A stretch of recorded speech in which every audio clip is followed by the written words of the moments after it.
దేవుని పరిశుద్ధ నామం పేరిట అందరికీ శుభములు కలుగునుగాక. ఈరోజు మన క్రైస్తవులు యేసుక్రీస్తు ప్రభుల వారిని వెంబడించుచు ఆయన నామంలో మన అందరిమీ కూడా పరలోక రాజ్యానికి వెళ్ళడానికి మనము సంసిద్ధులుగా ఉన్నాము అని మనము చెప్పుకొనుచు లోకము నుండి నిజమైన రక్షకుడు, నిజమైన దేవుడు, సర్వశక్తిమంతుడగు యేసు ద్వారా పరలోక రాజ్యమని ఎరిగి మనము క్రీస్తుని వెంబడించుచున్నాము. క్రీస్తుని వెంబడించుచు అనేక మంది మనము వాక్యాన్ని విరుద్ధముగాను, వాక్యానుసారంగా జీవించకుండా వాక్యానుసారంగా మనం నడుచుకుంటున్నాము అని అనుకుంటున్నాము. కానీ మనం ఎక్కడి నుంచి వచ్చాము, ఎక్కడి నుంచి మనము ప్రయాణిస్తున్నాం, ఏ విధంగా మనం ఉంటున్నామని ఆలోచించుకుంటా మనందరిమీ కూడా మన యొక్క ఆలోచనలు ఏ విధంగా ఉన్నాయో అందరికీ తెలుసు. అయితే మనము మొట్టమొదటిసారిగా మనం తెలుసుకోవలసినది, క్రీస్తుని వెంబడించిన వారు విగ్రహార్పితమైనది మనము తినవచ్చునా అని. విగ్రహార్పితమైనది మనము తినకూడదు అని పాత నిబంధన గ్రంథంలో అనేక మార్లు మన దేవుడు రచించి ఉన్నాడు. అయినను దానిని యేసుక్రీస్తు ప్రభుల వారు వచ్చిన తర్వాత, నేను మోసే ధర్మశాస్త్రాన్ని తప్పుపట్టడానికి నేను రాలేదు గాని దానిని సవరించడానికి వచ్చాను అన్నాడు. మోసే పాపము చేసిన స్త్రీని రాళ్లతో కొట్టి చంపవలనని దేవుడు చెప్పిన మాటకు, ఈమెను ఎందుకు రాళ్లతో కొడుతున్నారు అని అనగా, ఆమె పాపము చేసింది కనుక మోసే ధర్మశాస్త్రము రాళ్లతో కొట్టి చంపాలని ఉన్నది, నువ్వు ఎరగవా అని అంటే, అది నిజమే, ఎరుగుదును, కానీ మీలో ఏ ఒక్కడైనను పాపము చేయకుండా ఉన్ని ఎడల మొదటి రాయి విసురుడి ఆమె మీద అనగా, అందరూ కూడా పాపం చేసిన వారే గనుక ఆమె మీద రాయి విసరకుండా వెనుదిరిగి వెళ్ళిపోయారు. ఎందుకంటే నేను కూడా నిన్ను శిక్షించను, నీవు ఇక నుండి పాపము చేయకుండా బ్రతుకుము, జీవించుము అనేసి సెలవిచ్చి ఉన్నాడు. ఎందుకంటే మనము దేవుని మాటకు లోబడాలి, దేవుడు చెప్పిన మాటకు విధేయత చూపించాలి. వాక్యానుసారముగా మనము దాన్ని, బైబిల్ను 1కి 10 సార్లు మనము చదువుకున్నట్లయితే దేవుడి జ్ఞానముతో మనలను ఆశీర్వదిస్తాడు. ఎందుకంటే దేవుడు అంటున్నాడు, మనం ఈరోజు విగ్రహార్పితమైనది ఏది కూడా తినకూడదు అనే మనము బైబిల్లో ఉంది. అయితే మనందరినీ కూడా బైబిల్ను తూచా తప్పకుండా ఎంతమంది పాటిస్తున్నారు, బైబిల్ వాక్యానుసారముగా ఎంతమంది జీవిస్తున్నారు, విగ్రహార్పితమైనది మనము తినకూడదు అనేసి అంటే అది నిజమే, విగ్రహార్పితమైనది ఏది మనము తినకూడదు. కానీ 1 కొరింథీయుల పత్రిక 8వ అధ్యాయం 4వ వచనంలో అంటున్నాడు, విగ్రహములకు బలిగా అర్పించిన వాటిని తినుట విషయము లోకమందు విగ్రహము వట్టిదనియు ఒకడే దేవుడు తప్ప వేరొక దేవుడు లేడని మనము ఎరుగుదుము. మత్తయి సువార్త 15వ అధ్యాయం 6వ వచనములో, మీరు మీ పారంపర్యాచారము నిమిత్తమే దేవుని వాక్యము నిరార్థకము చేయుచున్నారు. స్పష్టంగా ఇక్కడ మాట్లాడుతున్నాడు దేవుడు. ఎందుకంటే మీరు మీ పారంపర్యాచారం నిమిత్తమే దేవుని వాక్యము నిరార్థకము చేయుచున్నారు. ఎందుకంటే యేసుక్రీస్తు ప్రభుల వారు కానీ, యెహోవా దేవుడు కానీ ఏం చెప్పారంట, మీరు విగ్రహార్పితమైనది ఏది తినకూడదు అని యెహోవా దేవుడు చెప్పిన మాటను మనము లోబడినట్లయితే, నిర్గమకాండంలో నేను తప్ప వేరొక దేవుడు లేదు, పైన ఆకాశం అందే గాని కింద భూమి అందే గాని నేల అందే గాని దేని రూపమందును విగ్రహమును చేసుకునకూడదు, దాన్ని సాగలపడకూడదు, దాన్ని పూజించకూడదు. ఏలయనగా నేను రోషమగల దేవుడును, నేను తప్ప మీకు ఎవరు కూడా ఉండకూడదని ఆయన సెలవిచ్చిన మాట నిజమే. కానీ అక్కడ మనము ఏం చేస్తున్నాము? ఆయన రోషమగల దేవుడే. రోషమగల దేవుని మనము ఆరాధించినప్పుడు ఆయన 6 దినములు మనవి, 7వ దినము మనది, యేసుక్రీస్తు ప్రభుల వారిది. ఎందుకంటే నిర్గమకాండం 20వ అధ్యాయం 8వ వచనములో, విశ్రాంతి దినము పరిశుద్ధముగా ఆచరించుటకు జ్ఞాపకం ఉంచుకొనుము, 6 దినములు నీవు కష్టపడి నీ పని అంతయు చేయవలను, 7వ దినమున నీ దేవుడని యెహోవాకు విశ్రాంతి దినము, దానిలో నీవైనను నీ కుమారుడైనను కుమార్తెనైనను నీ దాసుడైనను నీ దాసి అయినను నీ పశువైనను ఇండ్లలో ఉన్న పరదేశీ అయినను ఏ పని చేయకూడదు. 6 దినములు దేవుని పరిశుద్ధముగా మనకి ఇచ్చి ఉన్నాడు. పరిశుద్ధముగా మనం ఆ 7వ దినాన్ని మనము పరిశుద్ధమైన దేవుడిని మనము ఆరాధించాలి. ఏ పని చేయకూడదు. ఇంట్లో ఓడవకూడదు, వండుకొనకూడదు, తినకూడదు. ఇక్కడ మనం ఏం చేస్తున్నాం? మరి దేవుడు ఏమంటున్నాడు? 7వ దినాన్ని మీరు తినమంటున్నాడా, వండుకోమన్నాడా? ఇక్కడ ఏమీ లేదు. 7వ దినాన్ని నీ దేవుడైన విశ్రాంతి దినము దానిలో నీ దాసి అయినను, అంటే మన ఇంట్లో పని మనిషి అయినను, దాసి అయినను, దాసిరాండ్రులైనను, పనివారైనను, పశువులనైనను, ఎడ్లనైనా ఏది కూడా మనం పని చేయకూడదు. దేవునికి లోబడాలి, దేవుని వాక్యానుసారముగా జీవించాలి అని ఇక్కడ సెలవిచ్చినప్పుడు మనం ఏం చేస్తున్నాం?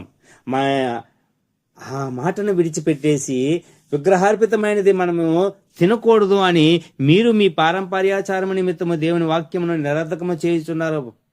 గతములో పరిశుద్ధమైన దేవుడు యెహోవా దేవుడు చెప్పిన మాటకు మనము ఏం చేస్తున్నామట? పారంపర్యాచారముగా జరుగుతున్నది అది. తినకూడదు, తినకూడదు, తినకూడదు. ఎందుకు తినకూడదు? మన క్రిస్మస్ జరుపుకున్నప్పుడు హిందువులను, ముస్లిం సహోదరులను అందరినీ మనం పిలుస్తాము. వారు వస్తారు, చక్కగా తింటారు. మరి వారు తినేటప్పుడు వారు పెట్టే భోజనాన్ని మనం ఎందుకు తినకూడదు? క్రైస్తవుడు హిందువులు ప్రసాదము తినకూడదు అని అన్నప్పుడు క్రైస్తవులు మాత్రమే ఒక ఊరిని, ఒక గ్రామాన్ని సపరేట్గా చేసుకొని వారికి వారు పండించుకొని, వారికి వారే అమ్ముకొని, వారికి వారే సమస్తమును భుజించినట్లయితే మంచిది. ఎందుకంటే మనము నిత్యావసర వస్తువులు కొనుటకు దుకాణమునకు వెళ్ళినప్పుడు దుకాణములో ప్రతి ఒక్కడు క్రైస్తవులు ఉండరు. పండించేవాడు క్రైస్తవుడు కాదు, కోసేవాడు క్రైస్తవుడు కాదు, మిల్లు ఆడేవాడు క్రైస్తవుడు కాదు. మనము కొనే బియ్యం బస్తా మీద విగ్రహాల ఫోటోలు ఉంటాయి. మరి వాటిలను మనం తీసుకొని వచ్చి ఇంట్లో పెట్టుకుంటాం. కొంతమంది అయితే జాడీలున్న వెంటనే బియ్యం వేసుకొని ఆ జాడీలలో ఆ గోనె సంచులను మనకు అవసరం ఉంటుందేమో అని మడిచి ఏం చేస్తామంటే దాచుకుంటాం. మరి అందులో విగ్రహం ఉంది కదా. పంచదార ప్యాకెట్ల మీద, సాల్ట్ ప్యాకెట్ల మీద, టీ పొడి ప్యాకెట్ల మీద, ప్రతి ఒక్క దాని మీద విగ్రహాల ఫోటోలు ఉంటాయి. మరి వాటిని మనం ఎందుకు తీసుకొని వెళ్తాం మన ఇంటికి? ఎవరు పండించారు, ఎవరు కోసారు, ఎవరు నూర్చారు, ఎవరు అమ్మారు, ఎవరు తీసుకొని వచ్చారు? మన అన్నట్లని మనము పాప క్షమాపణ నిమిత్తం మారు మనసు పొంది నీటి బాప్తిజం తీసుకొని మనం ఎప్పుడైతే నీటిలో కడిగి మురిగి బయటకు వచ్చినప్పుడు పాతది అంతయు పోయింది, నూతన జీవితం వచ్చిందని చెప్పేసినట్లుగా అవి కడుక్కొని మనం వండుకున్నంత మాత్రాన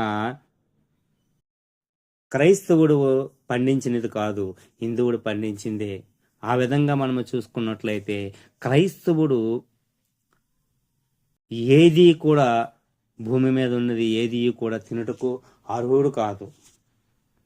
ఎందుకంటే మనము మత్తయి సువార్త మనము చూసుకున్నట్లయితే 15వ అధ్యాయము 11వ వచనంలో నోటు పడినది మనస్సుని అపవిత్రపరచబడదు, కానీ నోటి నుండి వచ్చినది ఏ మనస్సుని అపవిత్రపరచునని వారితో చెప్పాను. ఎందుకంటే నోటిలోనికి పోవునదంతయు కడుపులో నుండి బహిర్భూమిలో విడువబడును, గాని నోటి నుండి బయటకు వచ్చినవి హృదయములో వచ్చును. ఇవే మనుషుని అపవిత్రపరచునని మీరు గ్రహింపరా అని అపోస్తులైన పౌలు మత్తయి సువార్తలో స్పష్టముగా మాట్లాడుతున్నాడు. మన అపోస్తులైన పౌలు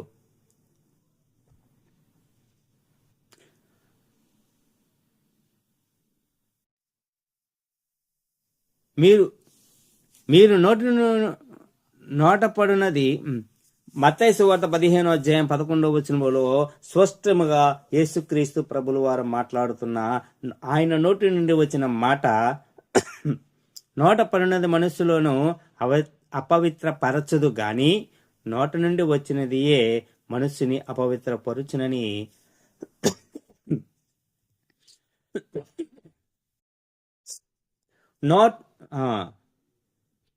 ప్రియ దైవజనాంగమా, ఈ వాక్యం వినిచిన ప్రతి ఒక్కరు కూడా మత్తయి సువార్తలో మన యేసుక్రీస్తు ప్రభులు వారు స్పష్టంగా ఆయన నోటితో ఆయన స్పష్టంగా చెప్పిన మాట 15వ అధ్యాయం 11వ వచనంలో నోట పడినది మనుషుని అపవిత్రపరచబడదు గాని నోటి నుండి వచ్చినది ఏ మనుషుని అపవిత్రపరచునని వారితో చెప్పను. నోటిలోనికి పోయినదంతయు కడుపులో నుండి బహిర్భూమిలో విడవబడును గాని నోటి నుండి బయటకి వచ్చినవి హృదయము నుండి వచ్చును.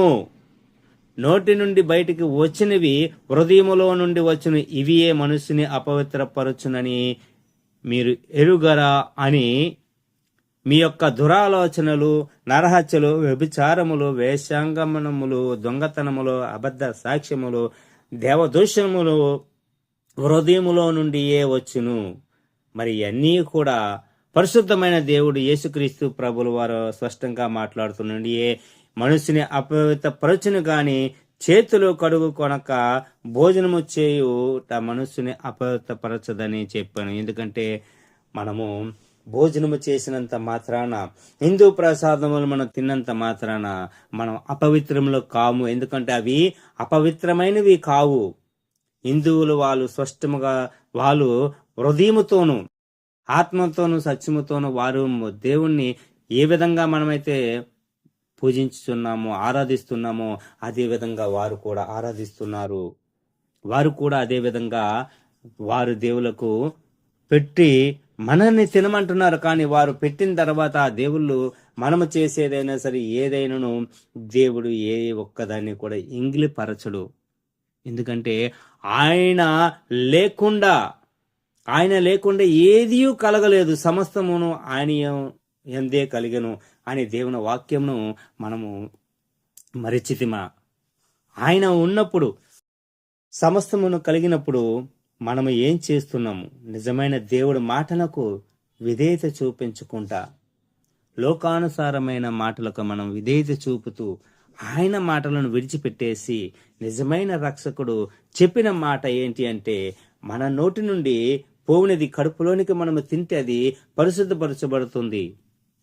దేవుణ్ణి మహిమపరిచి మనము ప్రభు ఇది నేను తినుచున్నాను, దీని వలన నీ నామాన్ని నేను మహిమపరుస్తాను, దీని వల్ల నేను నా సహోదరుని నేను రక్షించుకుంటాను, నా పక్క వారిని నేను రక్షించుకుంటాను, ఈ వ్యక్తి ఈమె దేవుని నమ్ముకున్నా సరే నేను పెట్టినది ఈమె తినుచున్నది, ఇతను తినుచున్నాడు గనుక నేను క్రైస్తవులకు నాకు స్నేహితులుగాను బంధువులుగాను ఉన్నందుకు నేను ఎంతగానో సంతోషిస్తున్నానని చెప్పుకునే విధముగా మనం ఉండాలి. కానీ మనము వారిని దూషించినంత మాత్రాన వారు పెట్టినది మనము తినకుండా దేవుని నామాన్ని అవమానపరచడము, దేవుని వాక్యమును అనేక మార్లు ఇక్కడ మనకు చూస్తున్నాడు. మత్తయి సువార్త 15వ అధ్యాయంలో స్పష్టంగా యేసుక్రీస్తు ప్రభులు వారే చెప్తున్నారు. ఎందుకంటే ఆయన చెప్తున్నారు, మీరు పారంపర్యాచారము నిమిత్తము దేవుని వాక్యాన్ని నిరర్ధకము చేస్తున్నారు, కానీ నోటిలో నుండి పోయినది కడుపులోనికి వెళ్ళి బహిర్భూమికి వెళుతుంది, దానివల్ల అపవిత్రపరచబడదు. ఏది కూడా అపవిత్రపరచబడదు. ఎందుకంటే హృదయములో నుండి వచ్చినది మాత్రమే దేవుణ్ణి మనిషిని అపవిత్రపరుస్తుంది. ఎందుకంటే అది ఇవి మనము ఏం చేస్తున్నామంట, మన ఆలోచన, నరహత్యలు, వ్యభిచారము, వేశ్యాంగము, దొంగతనాలు, అబద్ధ సాక్ష్యములు చెప్పడమే మన హృదయములో ఉన్నవి దేవుని దగ్గర మనల్ని అబద్ధ సాక్షులుగాను దేవదూషణ చేసి మనము ఏం చేస్తున్నట అపవిత్రపరుచుకుంటున్నామే. కానీ నిజమైన క్రీస్తు చెప్పిన మాటకు మనము లోబడినట్లయితే, ఎందుకంటే ఈరోజు యేసుక్రీస్తు ప్రభువులు వారు చెప్తున్నారు, హిందువుల దేవులకు మనము మొక్కినది తినకుండా మనం ఉన్న వల్ల మనకి ఏమీ లాభము లేదు. మనం తిన్నంత మాత్రాన ఏది మనకి ఎక్కువ కాదు. ఎందుకంటే ఇక్కడ చూసుకున్నట్లయితే 1 కొరింథీయుల పత్రిక 8వ అధ్యాయము 8వ వచనములో భోజనమును బట్టి దేవుని ఎదుట మనము మెప్పు పొందుదుము, తినకపోయినందున మనకు తక్కువేది లేదు, తిననందున మనకు ఎక్కువగాను లేదు. ఎందుకంటే మనము వారు పెట్టినది తినడం వల్ల మనము తగ్గిపోము, మనము తినినంత మాత్రాన హెచ్చించబడము. కానీ దేవుని నామాన్ని మనము మహిమపరిచే విధంగాను దేవుని నామాన్ని మనం హెచ్చించే విధముగాను, ఒక సహోదరుని మనం రక్షించుకునే విధంగాను, ఒక సహోదరిని మనం రక్షించుకునే విధంగాను క్రైస్తవులు అంటే నా ఈ వీరు అనే చెప్పుకునే విధంగా మనం ఉండాలి. ఎందుకంటే క్రైస్తవులు అది తినకూడదు ఇది తినకూడదు అని బైబిల్ వాక్యము ఎవరికి చెప్పింది? ఇశ్రాయేలు జనాంగానికి చెప్పింది. ఎందుకంటే వారు దేవుని మాటకు లోబడక, దేవుడు నడిపించినప్పుడు వారు విననొల్లని జనాభా అనేసి అన్నారు. ఎందుకంటే వారికి తెలియచేసినది. ఎందుకంటే వారితో పాటు మనము ఇప్పుడు కూడా అదే విధంగా ఉండాలి అనేసి అనుకుంటే నేటి జనాంగము ఈరోజు ఉద్యోగం చేయకూడదు, ఏ పని చేయకూడదు, ఏమీ కూడా తినకూడదు, ఏది వస్త్రమును కట్టకూడదు. ఎందుకంటే మా వస్త్రము మనము ధరించినట్లయితే ఈ వస్త్రమును తయారు చేసింది ఏ హిందువో, ఏ ముస్లిమో, ఏ మతస్థుడో. మనం తినుచున్నది పండించినది ఏ మతస్థుడు పండించాడో. ఉద్యోగం చేస్తున్నప్పుడు మనము జీతం ఇచ్చినప్పుడు అది వారు ఎక్కడి నుంచి తీసుకొని వస్తున్నారో, ఆయన తీసుకొచ్చిన ధనాన్ని ముందు వారు నమ్ముకున్న దేవతల దగ్గర పెట్టి పూజ చేసుకొని వచ్చి ఆ ధనాన్ని మనకిస్తున్నారేమో, మనము చూసి వచ్చామా ఏమని అంటే అవన్నీ మనకు అనవసరము అనుకుంటాము. మనము క్రైస్తవులం గనుక ఏ విధంగా ఉండాలి అని అంటే హిందువులు పెట్టే ప్రసాదం అయితే మనము తినము. కానీ హిందువుల పండక్కి మాత్రము వినాయక చవితికి మనము వారు